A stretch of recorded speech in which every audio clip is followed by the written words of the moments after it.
We're doing that for all consultants. I figured you'd like that. I'd like to call order the East Ascension Drainage meeting to order for the May 8th, 2017 meeting.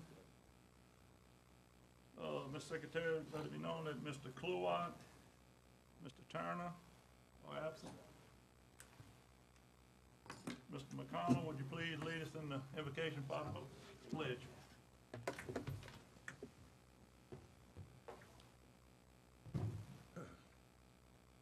Father in heaven, we thank you for the freedom and the ability that we have to gather here together. Please help us to, as we gather, as we consider, as we move forward with our action plans for your parish, make sure that we're doing the best thing for your people that helps them out and brings comfort and ease to their lives. Thank you for this glorious weather that we are experiencing right now. We're enjoying it, especially after the recent weather that we have had. So it just lets us know that you always keep us on our toes, but we enjoy all of the gifts that you have given us. As always, please protect our brothers and sisters in uniform who are out there laying their lives on the line for us. Bring them home safe and sound to their families very soon. Amen. Amen. I pledge allegiance to the flag of the United States of America and to the republic for which it stands, one nation, under God, indivisible, with liberty and justice for all. All right, thank you, Martin. Anyone wishing to speak on any agenda item, please sign in with Ms. Deborah. The acceptance of the April meeting. So moved, Mr. Moved by Chairman. Mr. Lambert, second by Mr. Johnson.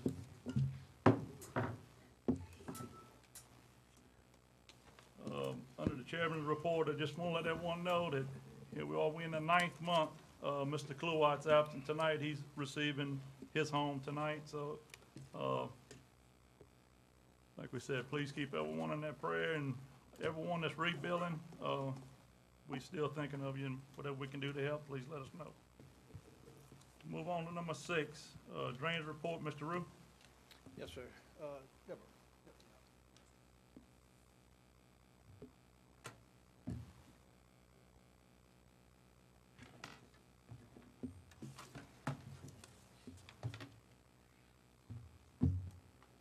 Yeah, Mr. Chairman, council members, what I want to talk about during my report tonight is talk about some of the things that we're doing to better report, not only projects and which has to do with construction, but also consultants, and also our normal operations, what's happening at Public Works. Deborah's handed out some sheets as examples of some of what I'm talking about. Basically, like I said, what we want to do is, for us, in-house reporting. And again, one of the sheets we show is a legal size sheet. And what we're going to attempt to do, well, number one has to do with our consultants. We already put the word out, and all our consultants are ready and able to do what we're asking, and that is to provide a Gantt chart, project type chart to us on all the projects that they're involved with. And part of that, the reason for that is because if they put it into a Gantt chart, they will have each phase included in that chart, and the cost per phase, and the status of completion of each individual phase of that contract. So once we have that in place, we'll follow it up with a status update at the end of every month to present to you. And it'll be self-evident that you can look at that and see exactly where we're at with that consultant, on what phase and percent complete. And as an example, one of the things handed out is for actually item number 7 that you have already. And this has been done by HNTB for the proposed floodplain management. And if you see there, they have everything broken down, cost and total days to completion. Each phase has a completion date on it. So again, it's a better way of reporting, a better way of tracking what we're doing. And this is going to be something that required by all consultants, not only in new projects, but projects that is ongoing right now. They're going to update it, put it into this format. And we'll have this at the next meeting on all our consultant projects. That's one thing. The other thing, and was handed out to, is the large sheet that was given to you. That has to do with, well, it's two things. One thing is I'll give you a sample of our schedule. Okay? That is, again, with this sheet here, it has just a list of all our work orders on it. And it has dates that we will be able to mobilize to that work order and date of completion, the amount of time needed for it. This is a sample of just one section, on-road ditches in the northwest quadrant. And you can see there, we only have one crew working that, so basically they can't get started on the next project until they finish the one that's preceding it. And if you notice, it goes all the way down to work orders just called in this past week, mobilized in April of 2019. That means that we're really behind on every work order we have for a lot of reasons. Lack of manpower, lack of resources over the last 8 years or so, but also in the events that happened last year, forest and floods. Two major events, one in March and another one, of course, the big one in August, pushed everything back behind. In addition, it gave us a lot more work orders because of work associated with those events. And at the same time, pushed everything else behind. But at least now we have some kind of idea of our problem. We are manning up. It looks like we are going forward with trying to hire between 20 and 25 people. But most of these are experienced operators and CDL drivers, which is what we're lacking. And we're in the process of building up and doubling our workforce for the digging part of our DPW operations, and that's cleaning ditches for the most part, and putting additional crew in every quadrant. So you basically, hopefully we can cut our work orders in half, and with some productivity measures that we can actually reduce it even more by being able to track what we're doing and know what the problems are and take care of the problem before it becomes a problem for us getting the work done. Again, the other paper I gave you, it's a legal size piece of paper, and it shows one of the things that we initiating at Public Works, and that is a accounting of our work orders and how we operate. If you notice that, again, this is the sheet here, and it's pretty much blank. It's just a sample of this type of statistics that we are going to be collecting.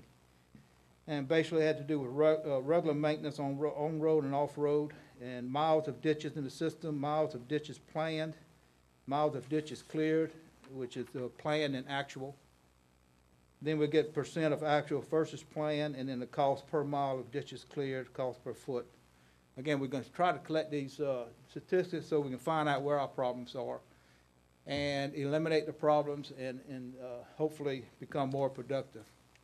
And at the same time, we'll be able to show you, the council members, exactly how much money we're spending on our daily operations on the different aspects of Public Works. We separated it out as per our budget, and I got the percentages there that we estimate is spent out of our total budget. So again, it just gives you a better idea of how the money's spent, where is it at, and again, for our standpoint, the main thing is to try to track and make sure that our planned work are done, as per plan or better. And that's one of the major issues that we have. We want to make sure that if we say we're going to be out at a certain place at a certain time, we're there at that time or before. And that if we say it takes a week to do a job or 4 days to do a job, it's done at that time or better. And that's what we're going to be doing in-house as part of trying to get some of these work orders done more proficiently and again, pick up productivity a good bit. So, again, I wanted to make sure that everybody understand how we're going, and by the next meeting, we will have a lot of this information to you, especially from our consultants, so you can readily see exactly where we're at. We also gonna be sending this to you, before the meeting, so you have time to look at it, and we also gonna be publishing some of this on our website, so the public can look at it and get a better understanding of what's going on in the parish, what's going on with the drainage department, where the projects are. And at the same time, when we get to construction of some of these projects, the construction contract will be, or the project will be in the form of this type of chart also. So they'll have this type of information on it, so you and the public can follow the project itself, construction project, see the status of it at any point in time, and see the cost that's spent at any point in time. So again, these are some of the things that we're starting to get involved with, and we should have a good bit of this information by the next meeting. Specifically, again, we scheduling according to what we have on hand, our manpower and resources that we have on hand right now. I'm not gonna change that until we actually get the men on the ground, and equipment on the ground, after we start doing the work. Then I'll go back in, I'll put additional resources into each one of these quadrants according to this schedule, represent that to you, and you can readily see from what we have now to what we do with additional resources, how it changes the schedule and how it picks everything up. So again, I just want to make everybody understand what we're trying to do. On things that's happening, of course, on some of our projects, the pump number 7, we're hoping to, at Marvin Brook Pump Station, we're hoping at end of June to be operational. They're going through the final phases of that project right now, but fully operational end of June right now. The on the Henderson Bayou, they have the gearbox is in place. They're doing the finished work on it for us, getting it operational. The main thing now, they have to fab some more lines going to, oil lines mostly, some piping going to the gearbox, additional piping that they're adding to the system. But the biggest thing is reprogramming the sensor system, the computer program. And that's going to take a little while, and they're going through the effort right now to redo that.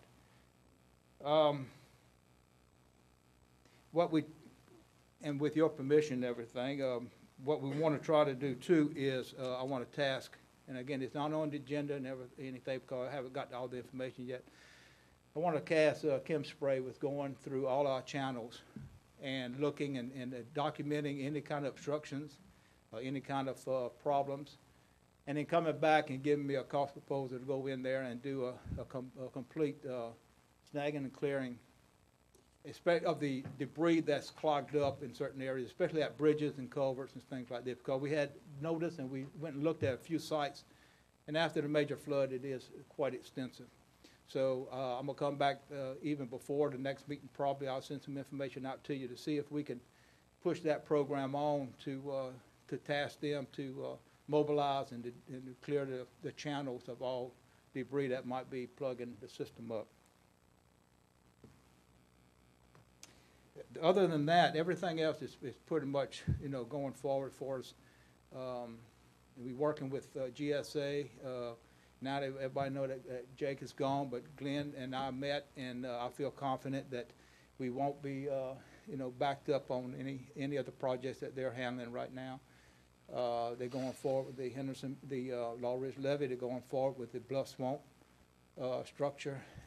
Permitting is ongoing through another firm, so that's not being held up at all. And we're going forward with the snagging, with the Panama Canal project for us, the dredging of Panama Canal, that section that we talked about before. Getting all the particulars together, and we'll be meeting with the Partially Levy District and the possible help on the funding of both the Bluff Swamp and the Panama Canal. So that's just about all I have to report, unless I can answer questions. Mr. Dawson. Thanks, Bill.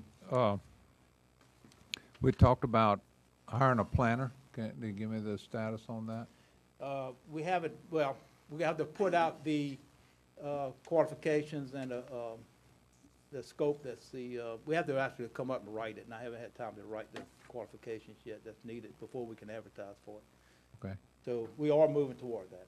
okay, thanks. And again, that's one of the reasons, of course, you see, we have a lot of things going on, and I don't have time to do it all, obviously, but we will need a schedule planner to come in and handle this information that we needed to give to y'all. Can we go to the Panama Canal, the dredging of the Panama? What's the outlook on that, like time-wise? Yeah, And that's what I'm waiting for, GSA, to get them on board, because they need to give me the timeline of the engineering part of it, quantities mostly, okay, and meet with the Corps. So I'll be getting with Glenn, and probably this week to start working out those details. We also have to get back with the Buckner Levy District, so we can get a memorandum of understanding for us participation. And so we're looking at getting a memorandum of understanding for both that and the Bluff Swamp. so we're gonna do a pre-meeting with the Corps on that? We're gonna or do a- Pre-app meeting? A pre-app meeting on all our projects with the Corps the same day. It could be split up, but we have several that we want to go to the Corps on. And we can do that, try to schedule it for the same day.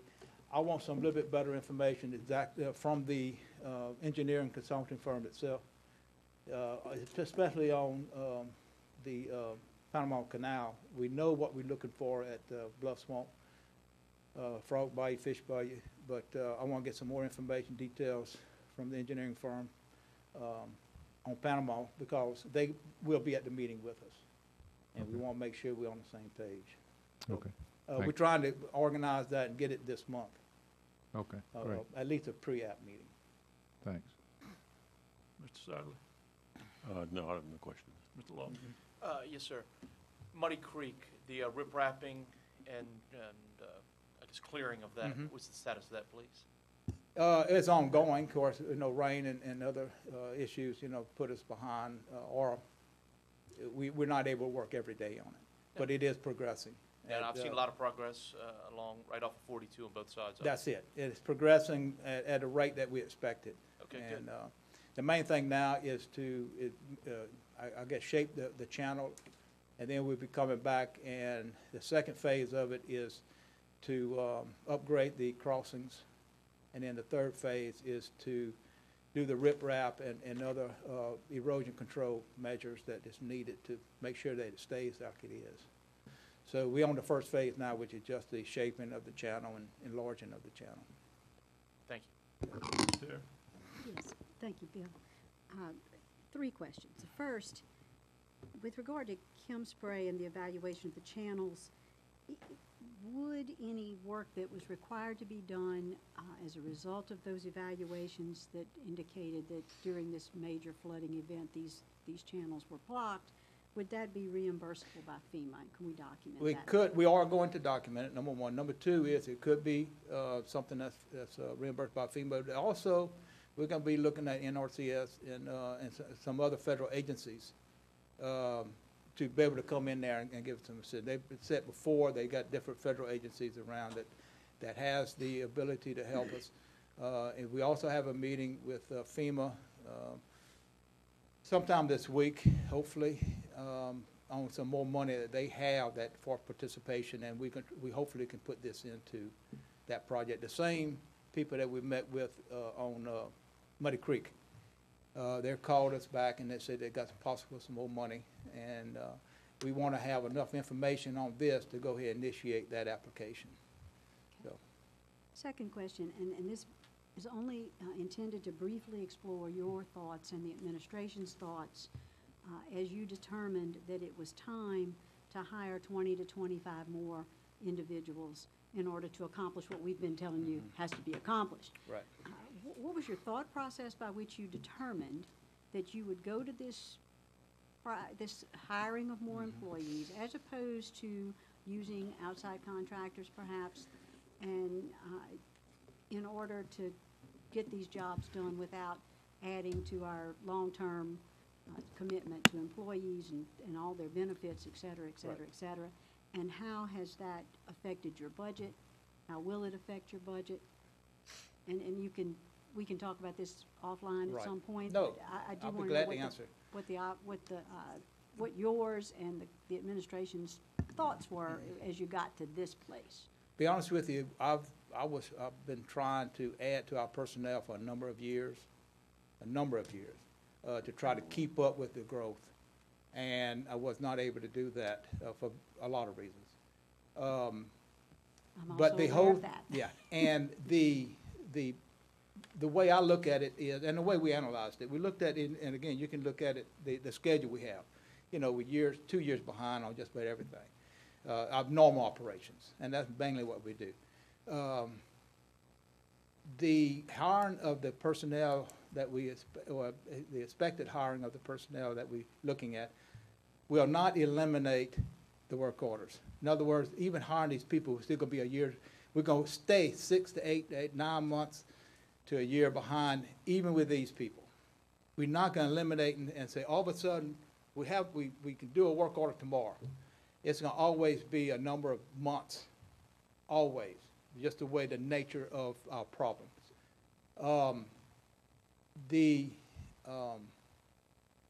The other things that we probably will have to go out and hire contractors to assist, even the hiring of these people, contractors to assist us catch up. Okay. Our main purpose is to get to the point where we are no more than 90 days behind. So at any point in time, we can guarantee the people that we can mobilize to a complaint within 90 days, unless it's an emergency. Now, emergency, we don't even put into the schedule because by definition, it's not a scheduled event, it's an emergency. So we go mobilize and we do it. So what we want to do is get to the point where we have enough personnel and enough resources and equipment that we never more than 90 days behind. And with the group that we're bringing in, I feel pretty certain, and we can prove it through scheduling, that we probably can hopefully get to that point in a few years. Now, we can get to it faster. We hire contractors to assist us in getting the backlog down. But we still need the personnel we have and the extra personnel we'll be getting in to stay at a 90-day limit. I appreciate that. Third question. I have a sample here in front of me, northwest on Road D. That's just a sample of one section. I'm sure Right. it is. All I would ask is, it looks very thorough. It would be extremely helpful to me. I'm asking this question. Can, in this kind of sample and format, can the council district represented by the address be noted? What we are going to add to the schedule is another column with the council district per work order. So you'll go down and you'll see a work order, and you'll see the council district associated with that work order. You know why I'm doing that? Absolutely. Because I don't want Dempsey Lambert to have every crew in Ascension Parish in his district. I guarantee you, he might get 75%, he will never get to 100. We got to mess with Dempsey on that. So, All right, thank you so much. One extra question. We are working in finance toward a system of, I'm trying to remember the acronym for it. That's it, ERP. I had ER, I couldn't find the P. So is this system that you have set up going to be able to be, what's the word for it? Integrated. Right. Into the new ERP or any ERP that we might at some point in the future purchase? I do not know, but I suspect it will not be 100% integration between the two, mainly because of the nature of the scheduling process.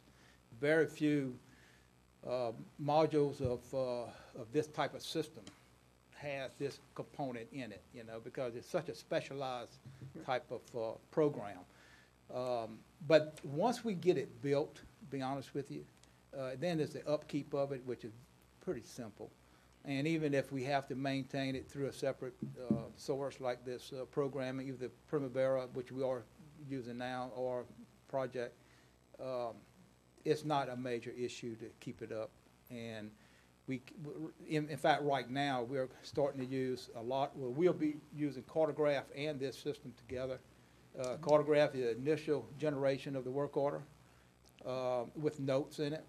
Give it over to the scheduler put it into the program, get the date goes back into Cartograph, and then that was what the people will see, is they won't see this list per se, but in the Cartograph system, they'll see the list, and it's in that list, it will be the start and stop date. And I- that's what the people will be giving back, that information.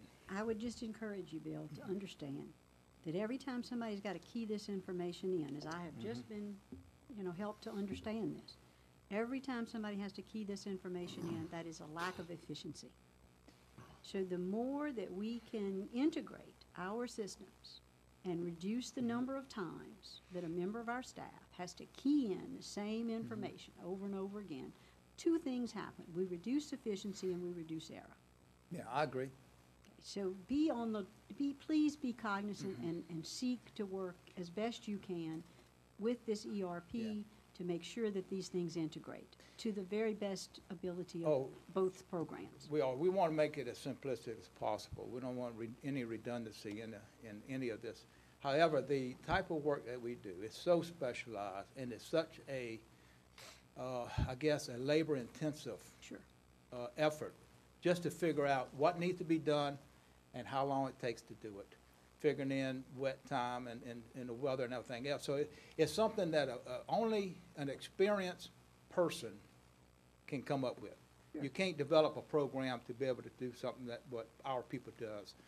And again, our people can go out there and look at a situation and say, hey, that's gonna take us 6 weeks, But again, it's I'm not personal, suggesting that the but he computer has to come back. predict. He had to come back and give that information to somebody, and somebody got to input that information into the system. That's the same person that just added to the list, and then the computer does everything else.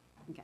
I'm certainly not suggesting that we allow a computer to predict. Oh, no, they you know, can't. They can't. Right. But I am suggesting that the more times somebody has to key this stuff in and say, da-da-da-da-da-da, go out here, go out there. I mean, you know where I am Yes. with that. That increases not only a lack of efficiency, but an opportunity for error Absolutely. and some kind of oversight. So I appreciate you very much. This is good stuff. Thank you very much. And again, it's a starting point. This is Yes. where we start, and then we try to refine it and get it better. Yeah, Ms. Terry, maybe Mr. Dawson can add a few more. Yeah, I just add a little something to the discussion that Bill had. Definitely the scheduling component is something that's kind of an outlier from what we're looking at with the ERP program. What we're looking at is to see if that ERP program would correlate with a work order situation like our Cartograph. I can say that during the initial evaluation that we found that what that company was initially offering was not even as much as what Cartograph currently provides. So Brandon with IT, basically we're going through and looking at to see if there's anything that we can do for that particular module. We also, as we make our trips to other locations, other parishes that use the ERP program and the one that kind of been recommended, we're gonna see what they are doing to handle that particular situation as well.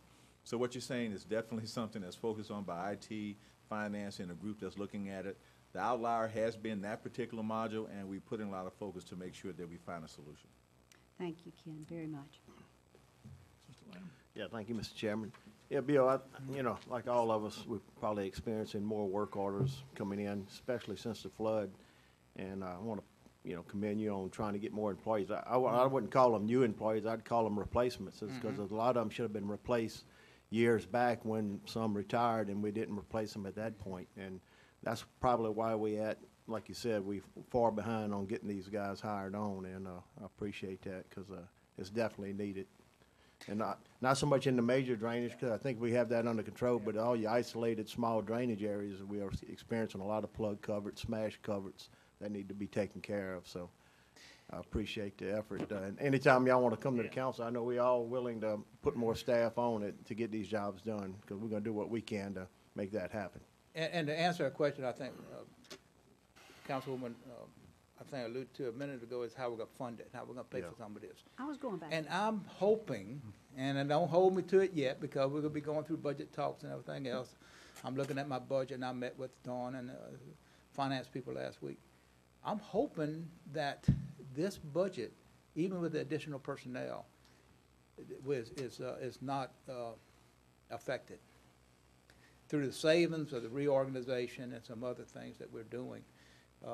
We're hoping to meet the budget guidelines even with the additional people this year. And again, we're trying to. That's what our hope is for.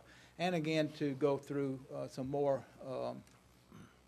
efforts for us, making it more productive and eliminating positions that's not needed and adding it to actually boots on the ground positions that is needed. So we're doing Yeah. some adjustments there.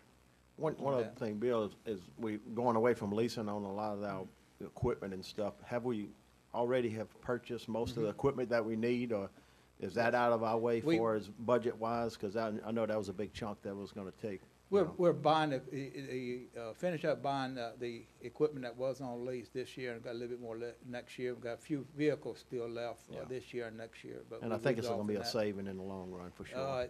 Yes, and I'll give you just for instance, it's a big hit on our budget this year and next year, especially in the road department, '03, because Drainage has already purchased most of our equipment, but '03 has not. And so we'll be purchasing some more equipment. It'll be a hard hit for 1 year.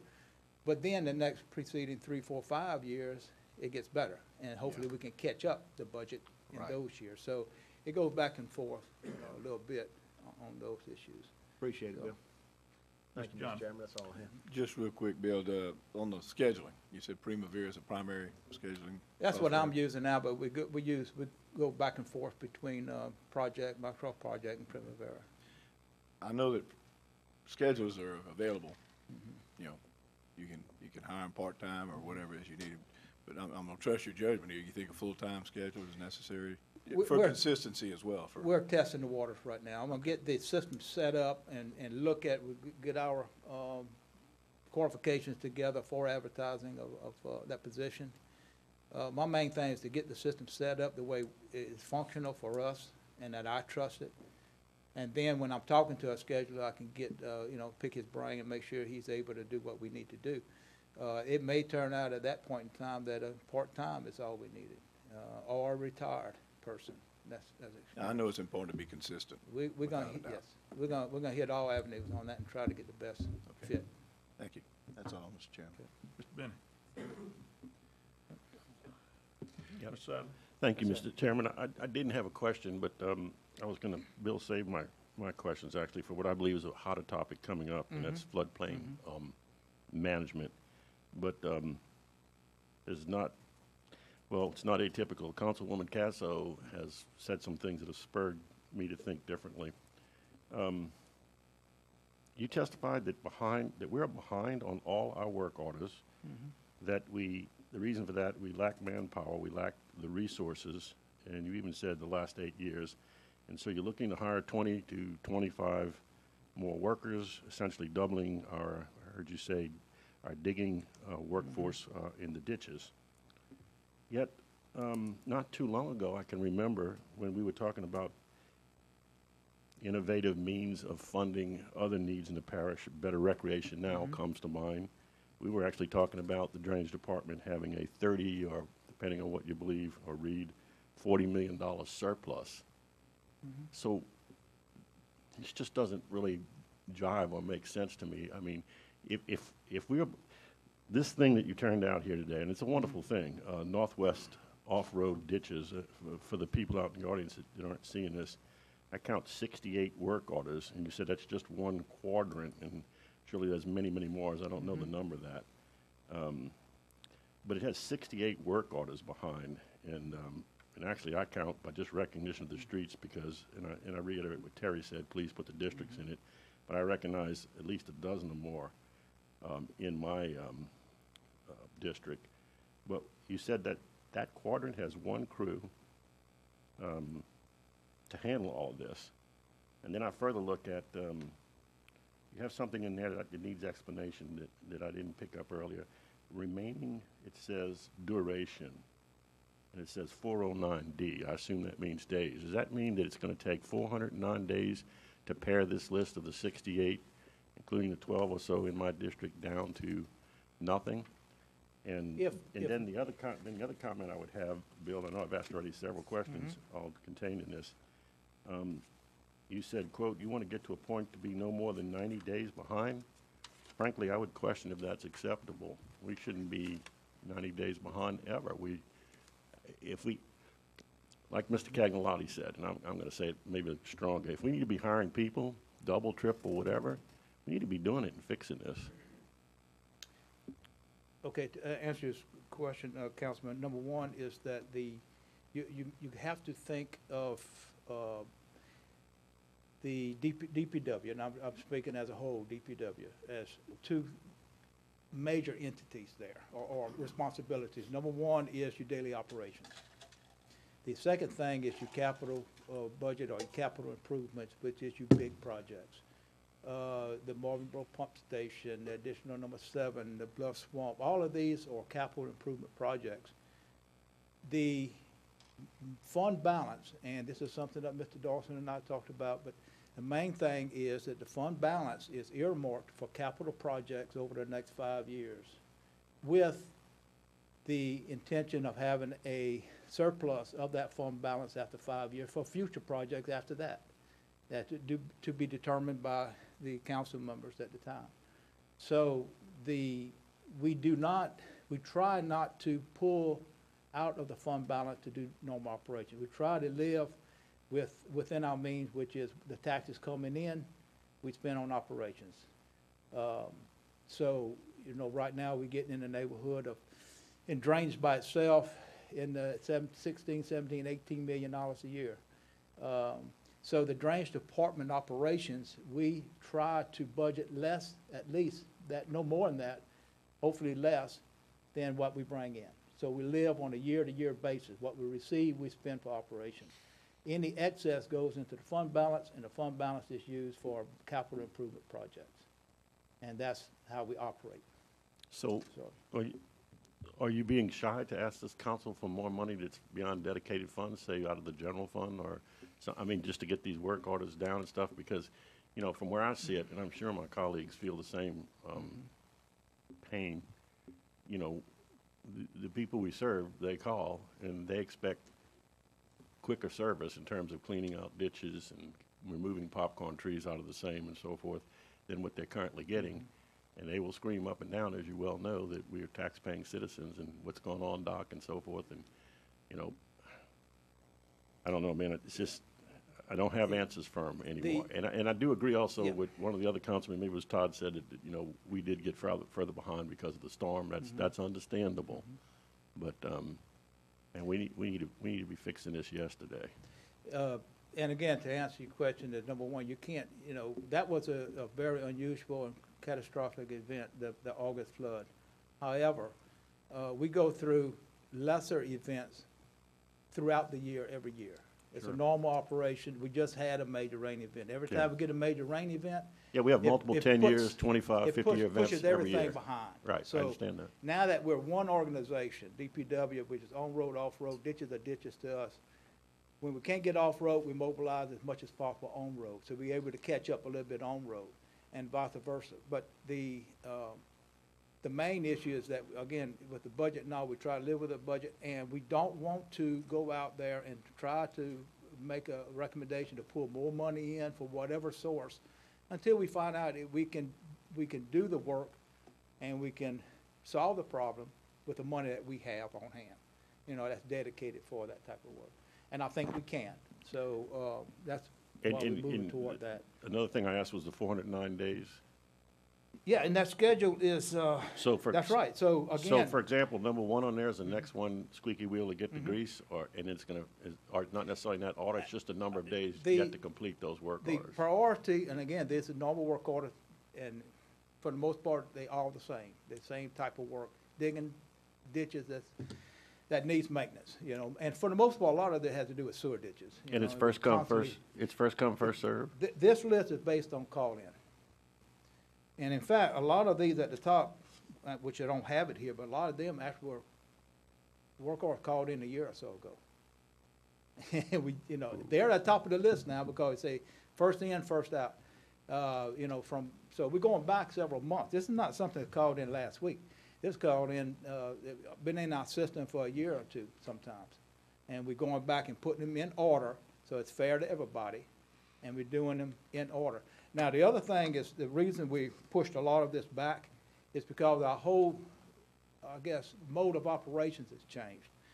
We do not no longer go in, if you live in a subdivision and you call in and say, look, my ditch is plugged up in front of my house. We go out there and we evaluate it. And in the past, be honest with you, to get you off my back, I dig your ditch in front of your house. Probably don't do any good, but I dig it and make you happy. That's not the way we should operate. In most cases, the whole subdivision needs to be dug out. We need to realign culverts and everything else to solve the problem once and for all. So a lot of these, if you, especially if you see a number of days on it, it's called in by one person, and it's one person work order, per se. But if you go back and you look at the notes and stuff on it, we're digging the whole subdivision out. So it take 15, 20 days, but at one hour, but most cases though, it's, again, it's a long-term project. So are Because you we're trying to saying, solve the problem once and for all when we go into an area.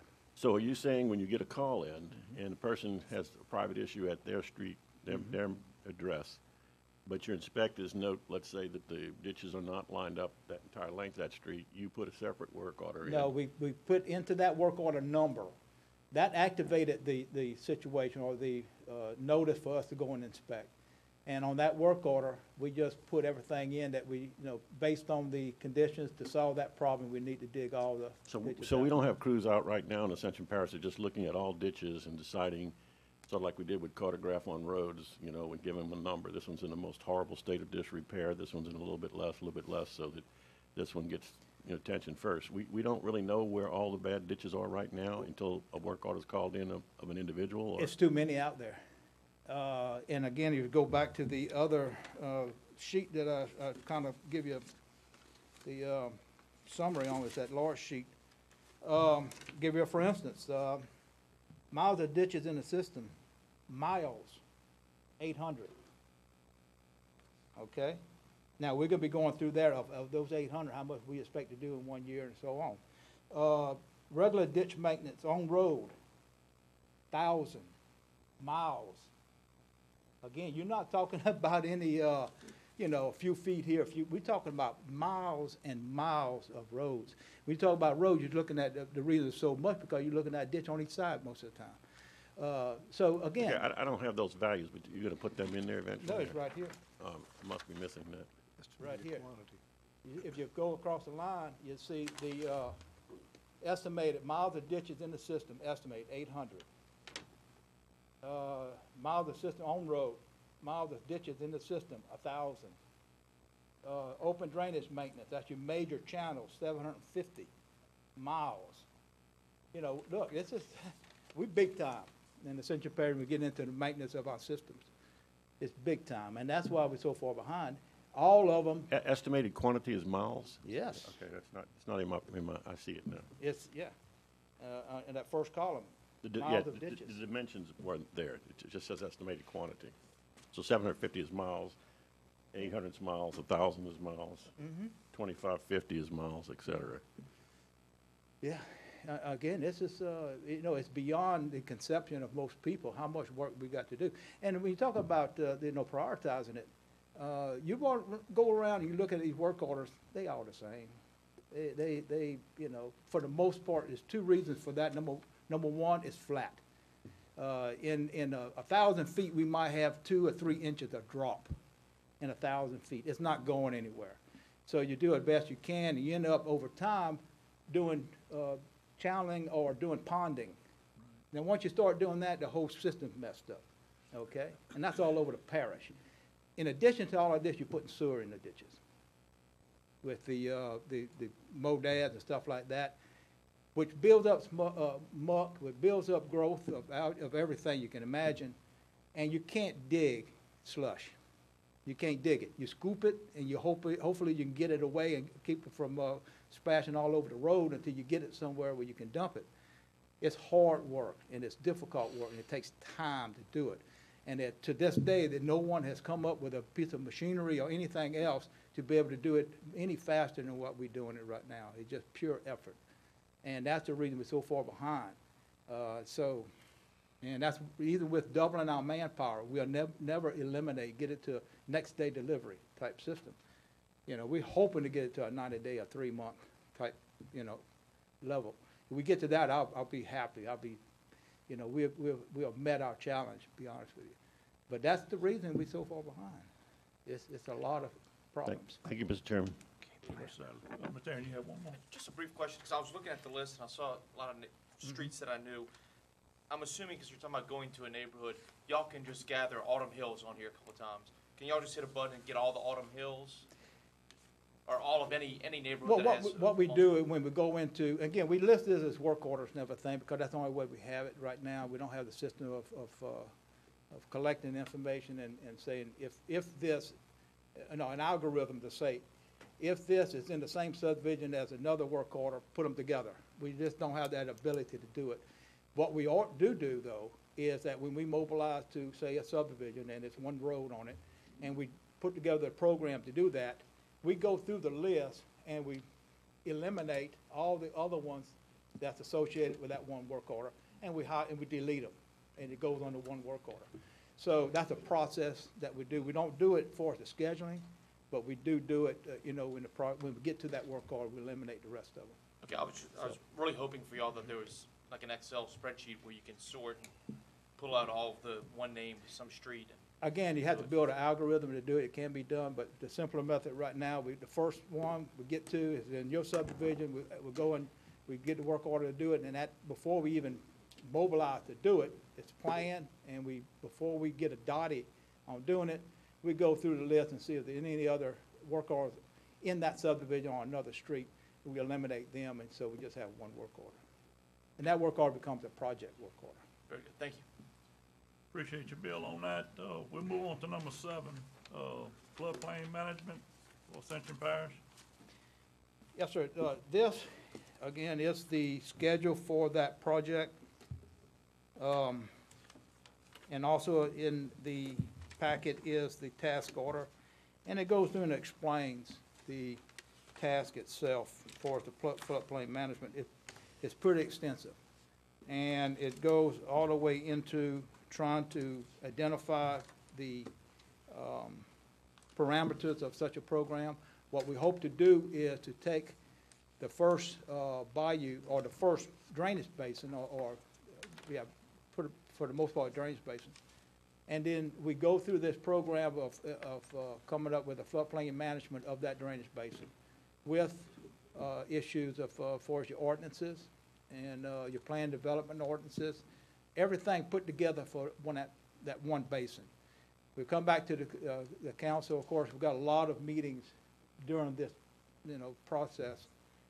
Once everybody's happy with this management program for that one basin, we get it accepted, and then what we do is we just use that as a format to go to every basin, model every basin, and use the same format on every basin, for us, the rules and regulations and conditions of building in that development and what you have to do and stuff like this. So the main thing is to get that first basin done, and then you use it as your copy or your format to get the rest of them done. And right here is the cost and is the different phases and the timeline on it. And again, if we can get started sooner, of course, everything will be picked up some. And so that's what hopefully we'll get started before the end of the month. But that is what I'm hoping to get your approval tonight to go forward with this process. It's something that's really needed in the parish. And we're way behind the times of developing this type of system. So I'm asking for a motion to proceed. Make that motion. Moved by Mr. Todd Lambert, Second second by Mr. Bill Dawson for discussion. Go ahead, Bill. Bill, so we're looking at 8 months, $300,000. Tell me about why we're not going out for an RFQ on this. Well, actually, we could, if that's your suggestion. It's just the fast track. It does fit into the parameters of the original contract. If you want to go to RFQ, we could, but it's then you're looking at 3, 4, 5 months to get it to the point of being able to task. But it's completely up to the drainage board if you want to go. I don't see 5 months to get an RFQ. Well, you got to establish the specifications for the RFQ, then you have to send it out for advertising and then Well, come it looks back, like and the then you have to go. specifications are in here. But still, no, you're looking at fast tracking it, you're looking at a month or two to get the Okay. contract in place. Now, that's if you fast track it. So again, if I mean, it it's seems the- like, I don't know, who made the schedule? Did the We had- contractor make the schedule? or we It's a made it? combination, it's through meetings with the contractor.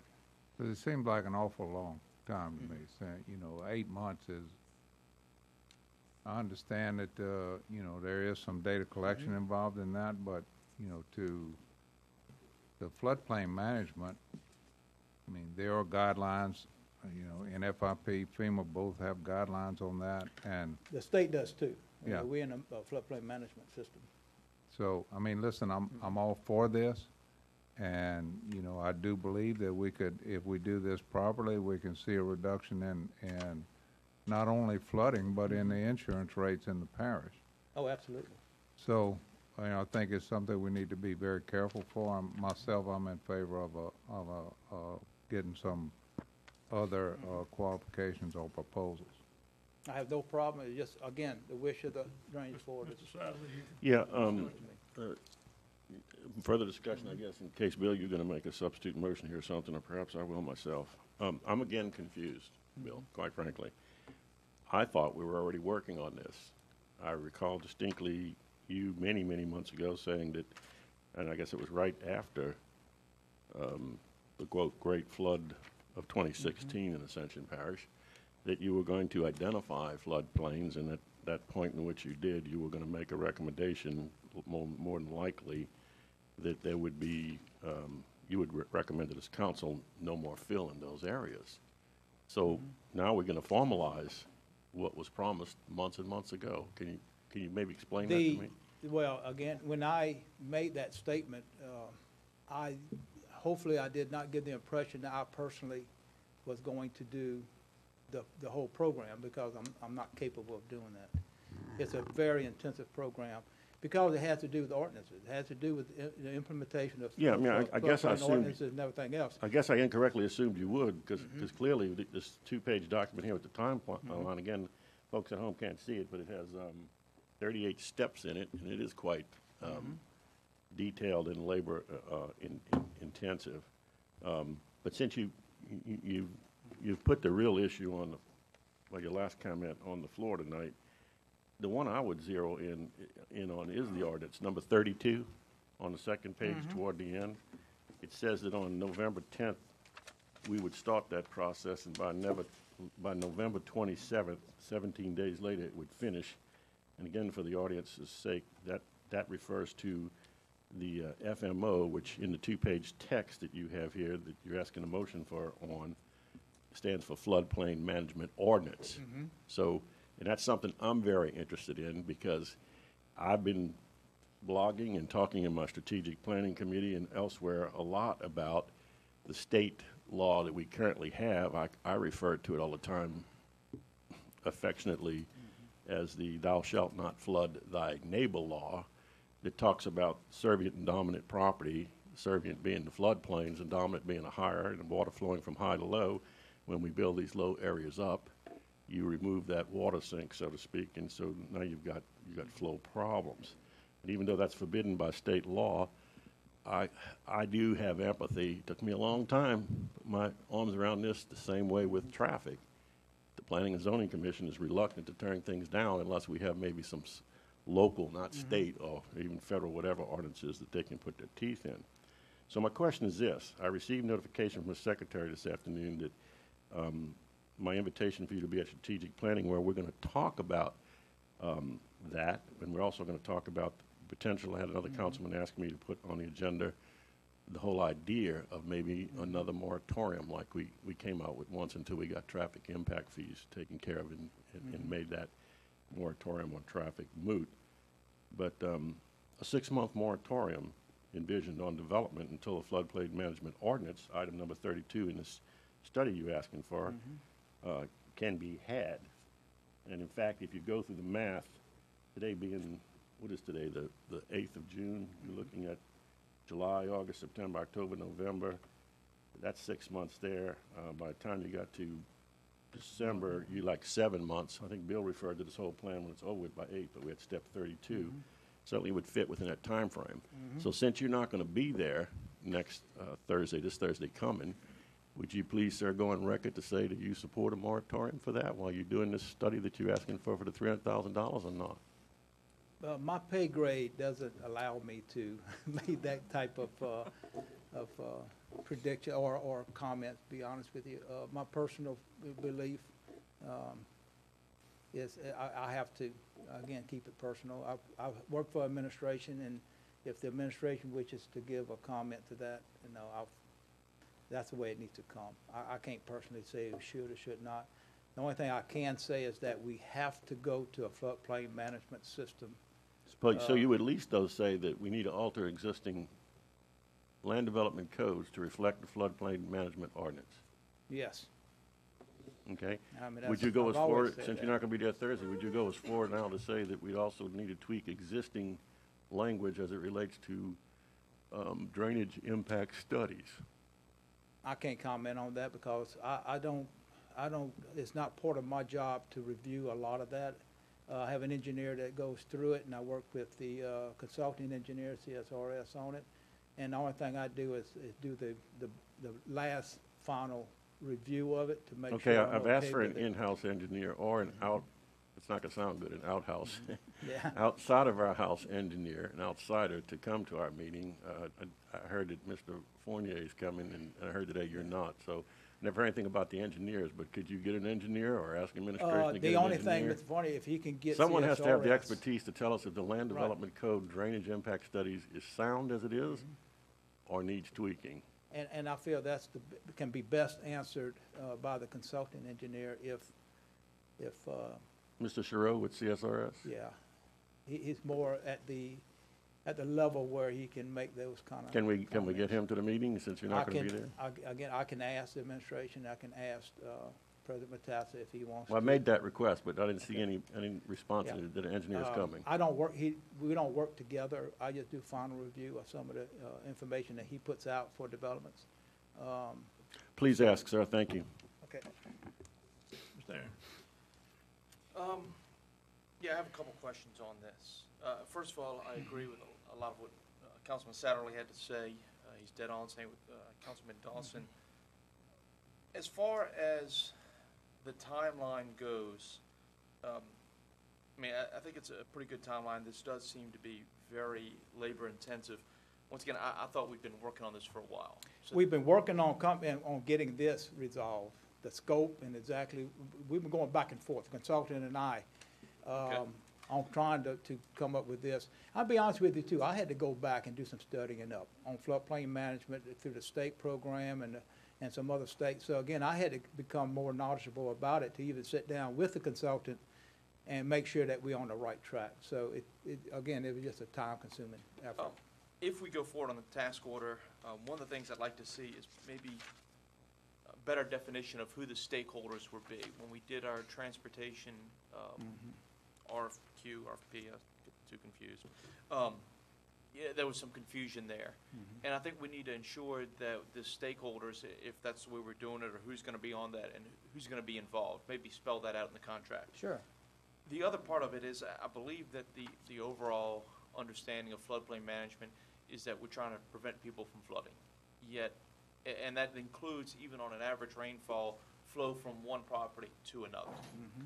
We had somebody at the last drainage meeting, I believe, come up and their nephew was filling up right next to him, flooding that person. I mean, that's a horrible situation in that it's family. It's also a horrible situation in that we didn't do anything to prevent it at that time. What I'd like to do is look at a cessation of using fill in development, other than for road beds, until we can make a decision on a floodplain management. What I would propose is that we look at a cessation of using, a temporary prohibition, I guess you'd say, of using any fill for any commercial or residential use until we have either decided on this floodplain management or 6 months from now. People can still build, people can still develop, people can still rebuild their homes, but they can't go and flood their neighbors, whether they're family or not, by bringing a bunch of fill in. Because we've got 6 months that we're going to have a lot of rebuilding going on, and you can't go back and fix when you've brought in 20 loads of dirt and your neighbor hasn't done that or hasn't been able to. We're not going to be able to go back in time. And these next 6 months are very critical, because where this is all leading is that we are probably going to require some areas to have to build on pier piling or other different ways to assist in flood prevention. I don't want to allow bad things to happen during that time. So I'd like to, and I do agree, I'm concerned about not going out for an RFP on this, or an RFQ. RFQ, but I also understand that we need to move quickly on this. Time is of the essence on this. So I'd like to make a, I believe we have a motion right now to accept this. I'd like to amend that motion to add a cessation or a temporary prohibition of the use of fill in any of the flood zones other than X, I believe, which is, that's not the flood zone, that doesn't require flood insurance, on any residential or commercial construction other than for road construction until, let's say, 6 months from now, or the presentation of the final floodplain pursuant to this task order. And again, that's purely up to, We Your still council in members. discussion. Ms. Terry, you had anything? Not at this moment. I'm And- still listening. I have a little question. And what can I Aaron's make one talking about comment, sir? Mostly in, Yeah, can I make- mostly in the rural areas, a little bit different. Because the homeowner that can bring in fill has to get it engineered that it's not gonna flood his neighbor. So, are you talking about a subdivision? Are you talking about individual homes? Well, I'd be happy to make it. You know, I know you live more in the, No, and I understand that, and that's Subdivision, something I've thought you know. about.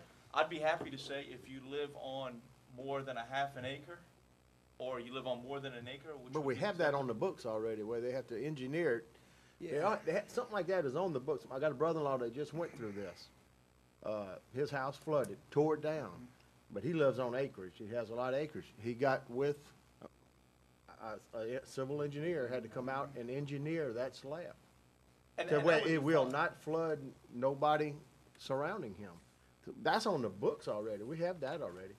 Well, how did we have the gentleman come last week who's flooding his That- nephew yeah, is that- flooding him? right, That next door happens neighbor. without anybody really knowing about it till it's happened. You know, people just start bringing in field. Until, we don't have a code enforcement officer or anybody out there searching for that.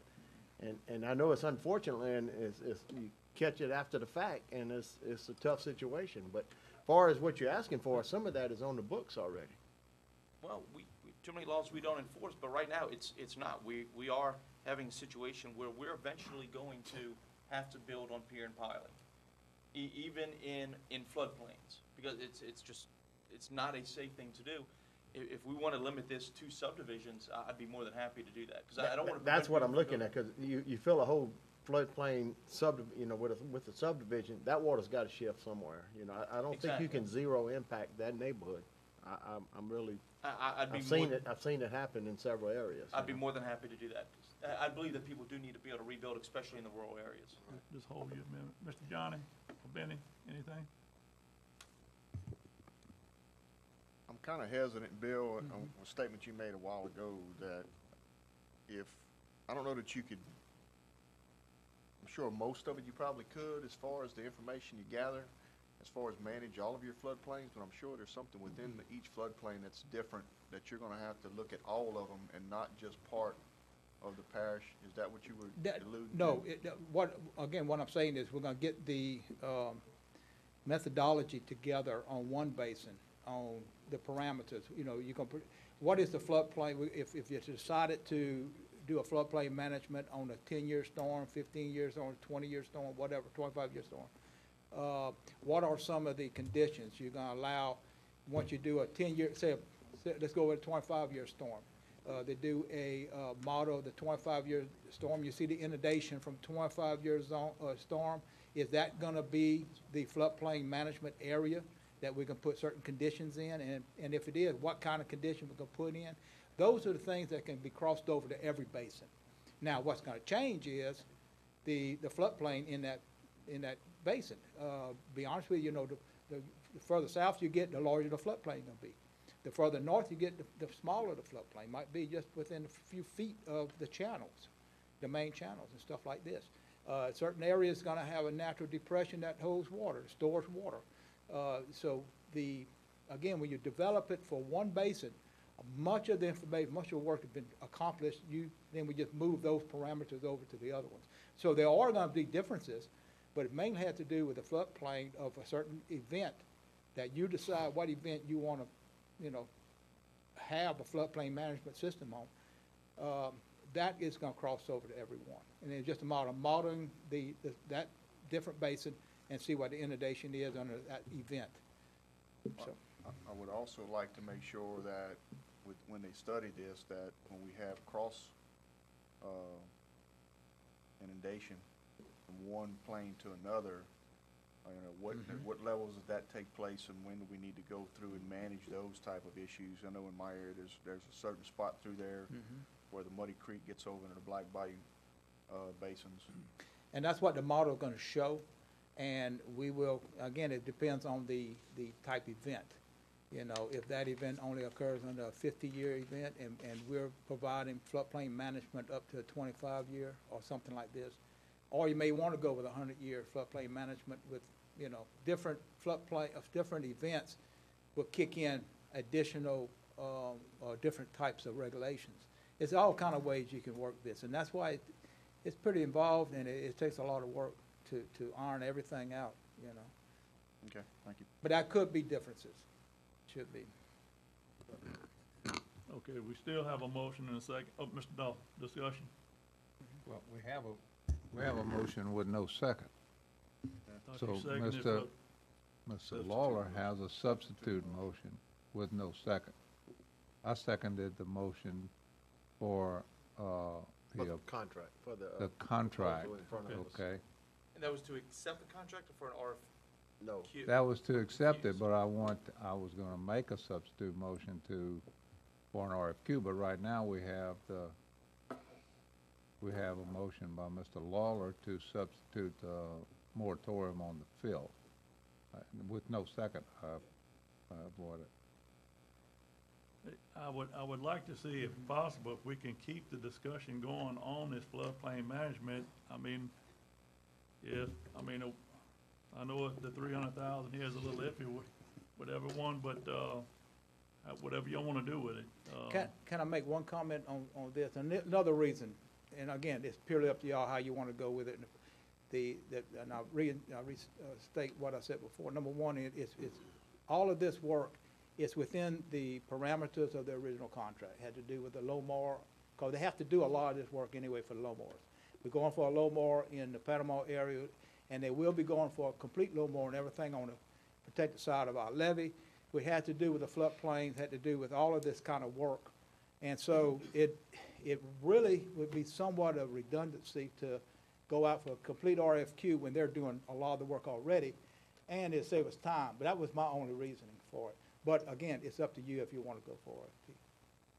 So since we don't have a second, I'll make a motion to go out for an RFQ on this. Well- I'll make a substitute motion to go out for an RFQ on this. Discussion. Point of order, Mr. Chairman, I believe we have a motion on the table that's been seconded. We have another motion on the table that's an amended motion, which I have not heard the chair rule on whether or not there was a second to that motion or not, which frees it from the table, which would then allow Mr. Dawson to make a different amended motion, which again would require a second, in which case we'd have a vote, or it would die for lack of a second, and then on the table, we'd go back to the original motion. So we need Mr. Sadler is correct here. We had the motion with no second, so we just, if nobody's willing to second that substitute motion, then, We back to the original motion. well, no, you back gotta to, call, I Back to want, discussion. I had the floor after that. Finish it up. Okay, so I make the substitute motion that we go out for an RFQ for this work, $300,000 and 8 months worth of work. I think it's something is worth looking at proposals on. Motion by Mr. Dawson. Mr. Chairman, I have a question before I would be willing to perhaps second that motion. Discussion. I'm concerned about the proprietorial nature of the work that has already been done that serves this timeline. And would, if we were to agree with Mr. Dawson, with Councilman Dawson's motion, that we RFQ this process, would all this work have to start over again as a result of HNTB's work being proprietorial? And so would we be delayed in this timeline by a significant amount or an insignificant amount? I think there will be a problem. You know, we can always, what they do, we own. But what we were going to do is do a parallel track of what they're doing with the, again, the LOMAR, or the whole deal with the floodplain, the levee certification. You know, they have to do a lot of this work. We're gonna do a parallel track. As they doing that, they can use it for that function at the same time to use it for this. In other words, go back and forth. So I'm not sure how well it'll work, you know, tapping into their resources to give it over to somebody else. I mean, we own it, but we don't own it until it's complete. Once it's complete, their project complete, they give it to us, we own it at that point in time. But during the process, we do not own it. You know, it's part of their engineering. And so how far away are we from completion? in fact, I think, let's see if I got the, let's see, hold on one second. We're looking at, on their, rest of their project,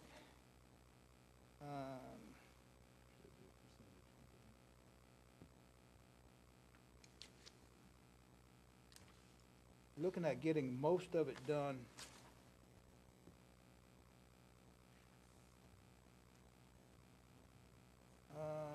September or October of this year, in that neighborhood, for their, the bulk of the work of their other projects, of this. And again, we're getting into a little bit of I guess, something we need to talk about at a later meeting, that we just need to meet Mr. Dawson and a few council members. That has to do with exactly at what, if, you know, we want to go forward with the Lomar of the Panama Conway and go through that deal. But again, we're going through the same situation for everything on the backside of the levee system, because the LAMP programs is probably going to cause us more problems than good, because it's an undefined area, and FEMA don't like that. And so it's still looking at, for them to finish the major part of their project, we're looking at about the same timeline toward the end of the year. And again, that's why we're looking at doing a parallel track with it. As they get information for one, they use it, another group of engineers, you know, use the same information to formulate the other plan. So I don't think we can get our information from them until the end of the year.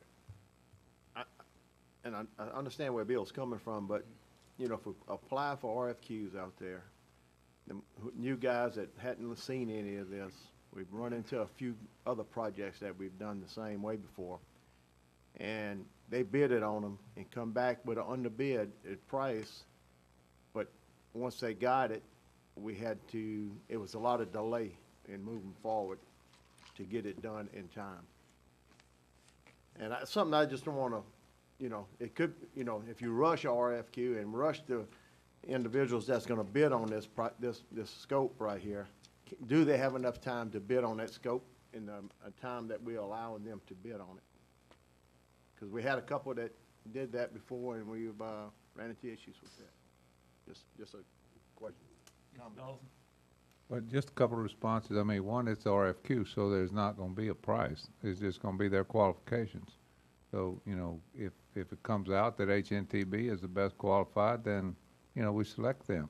You know, secondly, you know, I wonder what proprietary data that we have in here that actually is beneficial to do the floodplain management program. I mean, really and truly, if it's survey data.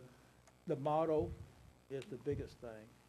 So that, you know, it's a core model. The heck, No, it's HNTB's model. But the model comes from the core. That No, the heck no. model. That's not what they run. That's what you have down No, here. isn't it? they run, I mean, it's there, but they run it, they're using the program to model the basins. Anybody can use the program, Right, but that's what it's- I'm they saying. don't The have model, anything in the it. model itself belongs to the And- court. And they'll give the Or model, came we from got the the court, model. right. It's set up, they don't have nothing So in there's it. nothing proprietary about that, but But the the data information- that they Information put you into put that, into it, and that's what we need. The model itself is, I got it on my computer, and it's completely useless if you don't know, if you don't have something to well, put in again, it. I'd like to see some qualifications. Sure. Because I think that, you know, the project itself to do the floodplain management, you know, I'm not, you know, our floodplain is pretty much established in the parish. So we, you know, we don't have to, we're not going out and reinventing that. Actually, we are, in a sense. Now Well, again, you gonna take things that are outside the 100-year floodplain and put them in it? Well, no, you have to run your, model to define on each basin what that inundation is. And it has to be accurate, because you affect people. So you don't want to do what FEMA Well, I mean, we does. had all this data. We've had this demonstration. We had it by CSRS. We had this demonstration that showed that complete undulation in August of 2016. Right, we have some of it, you don't have all of it. Not in all the basins, all the way up. See, when we do a basin, we gotta do it all the way up to the end of the basin, or the beginning of that basin, all the way down to its outlet. And because the floodplain has to be the whole parish. It can't be, you know, the regulations have to account for every floodplain in the parish, Well, not you just know, I the guess lower I have another concern. We'll talk about that in the transportation meeting. I mean, we're about there, and we just gave this very large contract to HNTB, and I know they're a national firm, and they have a lot of national presence, but, you know, we're beginning to, you know, I think give them, you know, I'd like to look at this before we decide that we're gonna give them this, and then the big transportation plan that we announced today, which, you know, is that gonna have an effect on their ability to put quality people on it? That's my concern. And again, kind of, it's completely up to y'all. I don't look at anything other than quality and time. Mr. Sadler, we'll. Yes, wrap Mr. this Chairman, up. and I'll be brief. Earlier, Bill, I asked what I thought was a $64 million question. Now it becomes a $66 million question. This is the timeline that we're talking about here, okay? And I think, Mr. Chairman, we need to be very careful here, because this is getting really sticky. If HNTB put this timeline together, and we don't, according to yourself, Mr. Rue, own it, quote unquote, then who authorized them to spend their time, and I assume they're gonna bill us for that, I don't know, to do something that this council had not required through the RFP process? You asking a question, Councilmember, or? Yeah, What's the I'm asking, if, you want me to read it again to you? If HNTB put this timeline together, and we don't, you say, own it, then who authorized them to even spend their time, much less, I assume, bill us, to do something that this council did not require through an RFP process? Which I agree, actually, with Councilman Dawson and others, that I think would be a fairer way to go. But I'm not interested in being sued by HNTB because they've got proprietary time. I certainly understand that as a patent holder, you own your intellectual property. So the big question hinges to me around, if they put this together, and not you, Mr. Rue, primarily, and it's theirs, and now we go out for an RFQ and so forth and so on, where are we? It seems to me, and maybe that's where I misunderstood from the beginning when you said you were gonna bring, you know, a no-fill to us when you identified floodplains, that you were gonna do it, but you testified tonight you don't, and I understand that, have the expertise to do that. So I assume you just told HNTB to do this. Is that correct? We consulted over many meetings to come up with this plan. I interjected my ideas, what I wanted, and how I wanted it, and some effort for us, you know, timeline and stuff like that. Who's we? You say we consulted. As a council member, I was I'm never saying we collectively, asking people with- HNTB to go out and do this People with timeline. HNTB and myself Okay. met many times. So we defined we, you and That's we. HNTB. Okay. and going over what I wanted or what I thought the parish needed. And they investigated, and we went back and forth multiple times until we came up with this plan. So Okay. it was a joint effort. I didn't write the plan and put out the schedule and say, here, I want you to do So it in doing according to that, though, this. you feel like they own it, and you knew that going into that, right? No, absolutely not. I'm just saying, we own everything they produce. You said we own it at the end when there's. Well, we when- can't, when we it's brought to don't own it. fruition. I can't call them up right now and say, look, whatever your modeler's doing today, send it to this other company.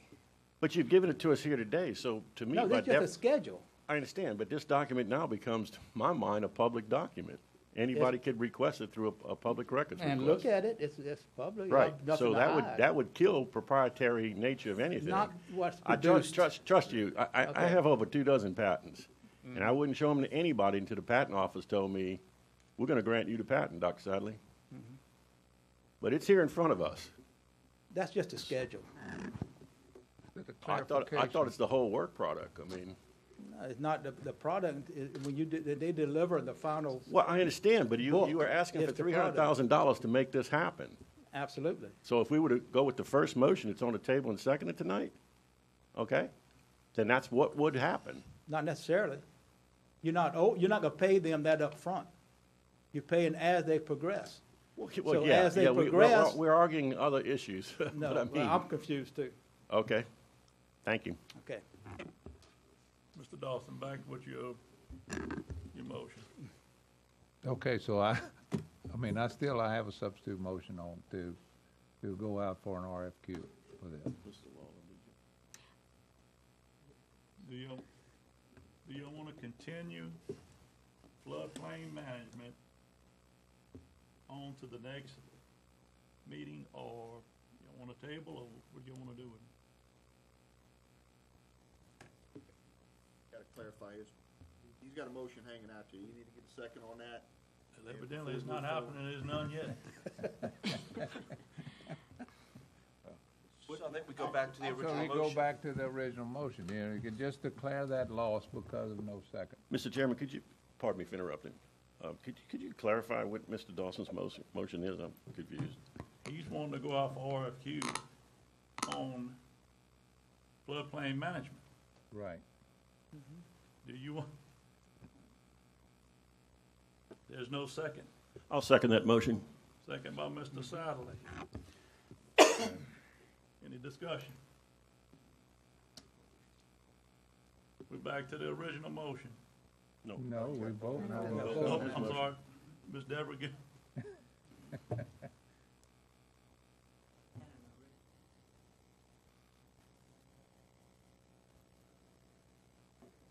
Need a roll call on the substitute motion. Yeah, the Yeah, do a roll substitute call. motion. Good, do the roll call. On the substitute motion.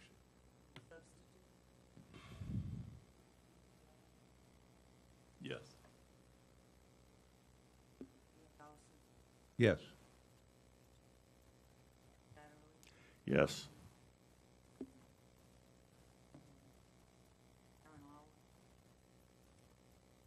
Yes. Yes. Yes. Yes. Yes. That being said, the ayes have it. Okay. And can you repeat the motion, please? To go out for RFQs? Okay. We'll put it together and we'll have this out have everything out probably within 2 weeks, for us, ready for advertising, based on the dates of the advertisements and everything, but I'll get that information back to y'all. Appreciate that. Number 8, authorization to amend the contract. Mr. Roof? Yes, sir, this is authorization to amend a contract between Durable Piling Restoration and East Ascension Gravity Drainage District. Number 1, to increase the compensation from a maximum of $150,000 to a maximum of $275,000 for the 2017 contract term for emergency work on 2 bridges on Summerfield Road. So moved, Mr. Chairman. Moved by Second. Mr. Johnny, second by Ms. Terry. Any opposition to the motion? Not. I'd like to make one comment on what we're doing with people that are familiar with Summerfield Road and the conditions out there. There's only one way in and one way out, and you have to cross the bridges. What we intend on doing is doing a temporary repair that should last us several years, 2 to 5 years. And in the meantime, what we going forward with right now, with your approval, we're coming back to y'all. We're gonna buy land between the existing road and Lake Velar, the bayou. And what we're gonna do is design a separate road, a detour of that road with one bridge, concrete bridge, and go forward with the construction of that road, the new road.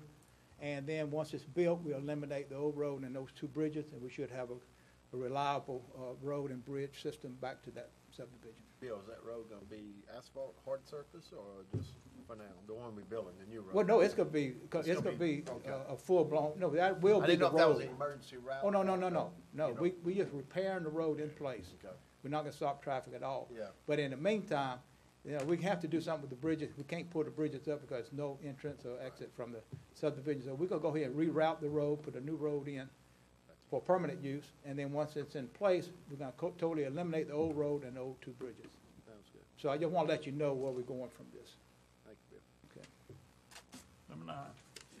So moved, Mr. Chairman. Moved by Mr. Jones, second by Mr. Todd to adjourn. We adjourn.